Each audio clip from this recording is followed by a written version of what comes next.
नमस्कार दोस्तों। आज मैं आपको एक ऐसी कहानी सुनाने जा रहा हूं जो दिखाती है कि सच्ची आस्था और निस्वार्थ सेवा कैसे चमत्कार ला सकती है। ये कहानी है मीम करोली बाबा की, जिन्हें हम महाराज जी भी कहते हैं। उनके जीवन में ऐसे अनगिनत क्षण आए जब दिव्य शक्ति ने मानवीय दुख को खुशी में बदल दिया। एक गरीब किसान था राम प्रसाद। उसकी छोटी बेटी सुमित्रा बहुत बीमार थी। तेज बुखार से उसका शरीर जल रहा था और वो कई दिनों से कुछ नहीं खा पा रही थी। बच्ची की सांसें तेज चल रही थीं और उसके होंठ सूख गए थे। वैद्य जी ने हार मान ली थी और कहा था कि अब केवल भगवान ही इसे बचा सकते हैं। राम प्रसाद के पास पैसे नहीं थे कि शहर के बड़े डॉक्टर के पास ले जा सके। उसकी पत्नी रो रो कर बेहाल हो गई थी। एक दिन किसी ने उसे बताया कि कैंची धाम में एक महान संत रहते हैं जो लोगों की सभी परेशानियां दूर कर देते हैं।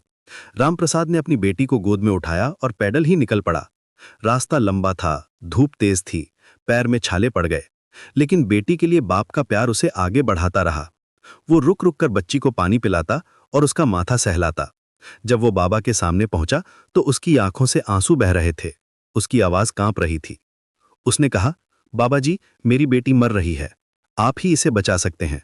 मैं गरीब हूं, आपको कुछ नहीं दे सकता, लेकिन ये मेरी जिंदगी है। अगर ये चली गई तो मैं भी जी नहीं पाऊंगा।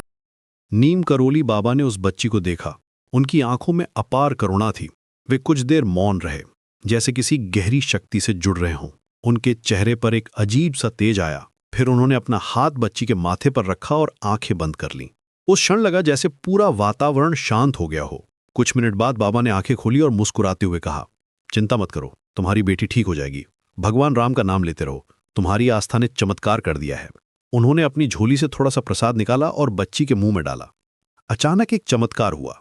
बच्ची ने आंखें खोली और पापा कहकर मुस्कुराई। उसका बुखार उतर गया था और वह बिल्कुल स्वस्थ लग रही थी। उसके गाल फिर से गुलाबी हो गए थे। राम प्रसाद की खुशी का ठिकाना नहीं था। वह बाबा के पैर पकड़कर रोने लगा। आसपास खड़े भक्त भी इस चमत्कार को देखकर हनुमान जी की जय कहने लगे। बाबा ने उसे उठाया और कहा, बेटा, ये भगवान की कृपा है, लेकिन याद रखना, जब तुम्हारे पास कुछ हो तो दूसरों की मदद करना। जो व्यक्ति दूसरों की सेवा करता है, भगवान उसकी सभी मुरादें पूरी करते हैं।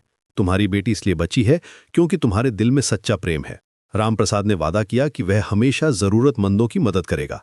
बाबा ने उसे आशीर्वाद दिया और कहा, जाओ, खुश रहो, तुम्हारी बेटी लंबी उम्र जिएगी और तुम्हारा नाम रोशन करेगी।